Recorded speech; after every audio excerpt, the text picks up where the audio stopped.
پیدائش اس کا 28واں باب جو 22 آیات پر مشتمل ہے۔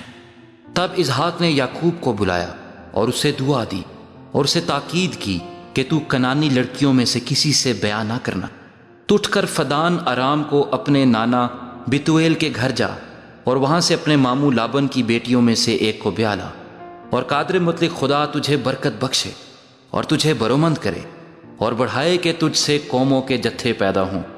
اور وہ ابراہیم کی برکت تجھے دے اور تیرے ساتھ تیری نسل کو دے کہ تیری مسافرت کی یہ سرزمین جو خدا نے ابراہیم کو دی تیری میراث ہو جائے۔ سو اسحاق نے یعقوب کو رخصت کیا اور وہ فدان میں لابن کے پاس جو ارامی بتویل کا بیٹا اور یعقوب اور عیساؤ کی ماں ربکا کا بھائی تھا گیا۔ پس جب عیساؤ نے دیکھا کہ اسحاق نے یعقوب کو دعا دے کر اسے فدان ارام کو بھیجا ہے تاکہ وہ وہاں سے بیوی بیاہ کر لائے، اور اسے دعا دیتے وقت یہ تاکید بھی کی ہے کہ تو کنانی لڑکیوں میں سے کسی سے بیاہ نہ کرنا، اور یعقوب اپنے ماں باپ کی بات مان کر فدان ارام کو چلا گیا۔ اور عیساؤ نے یہ بھی دیکھا کہ کنانی لڑکیاں اس کے باپ اسحاق کو بری لگتی ہیں، تو عیساؤ اسماعیل کے پاس گیا اور مہلت کو جو اسماعیل بن ابراہیم کی بیٹی اور نبایوت کی بہن تھی بیاہ کر اسے اپنی اور بیویوں میں شامل کیا۔ اور یعقوب بیر سبا سے نکل کر ہاران کی طرف چلا اور ایک جگہ پہنچ کر ساری رات وہیں رہا، کیونکہ سورج ڈوب گیا تھا، اور اس نے اس جگہ کے پتھروں میں سے ایک اٹھا کر اپنے سرہانے دھر لیا اور اسی جگہ سونے کو لیٹ گیا۔ اور خواب میں کیا دیکھتا ہے کہ ایک سیڑھی زمین پر کھڑی ہے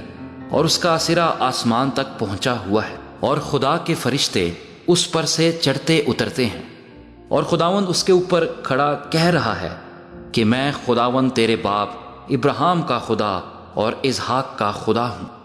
میں یہ زمین جس پر تو لیٹا ہے تجھے اور تیری نسل کو دوں گا، اور تیری نسل زمین کی گرد کے ذروں کی مانند ہوگی، اور تو مشرق اور مغرب اور شمال اور جنوب میں پھیل جائے گا، اور زمین کے سب قبیلے تیرے اور تیری نسل کے وسیلے سے برکت پائیں گے۔ اور دیکھ میں تیرے ساتھ ہوں، اور ہر جگہ جہاں کہیں تو جائے تیری حفاظت کروں گا، اور تجھ کو اس ملک میں پھر لاؤں گا، اور جو میں نے تجھ سے کہا ہے جب تک اسے پورا نہ کر لوں تجھے نہیں چھوڑوں گا۔ تب یعقوب جاگ اٹھا اور کہنے لگا کہ یقیناً خداوند اس جگہ ہے اور مجھے معلوم نہ تھا،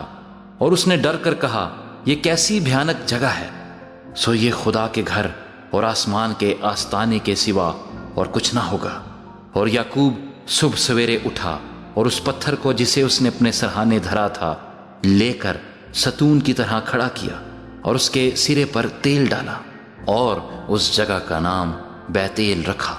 لیکن پہلے اس بستی کا نام لوز تھا۔ اور یعقوب نے منت مانی اور کہا کہ اگر خدا میرے ساتھ رہے اور جو سفر میں کر رہا ہوں اس میں میری حفاظت کرے،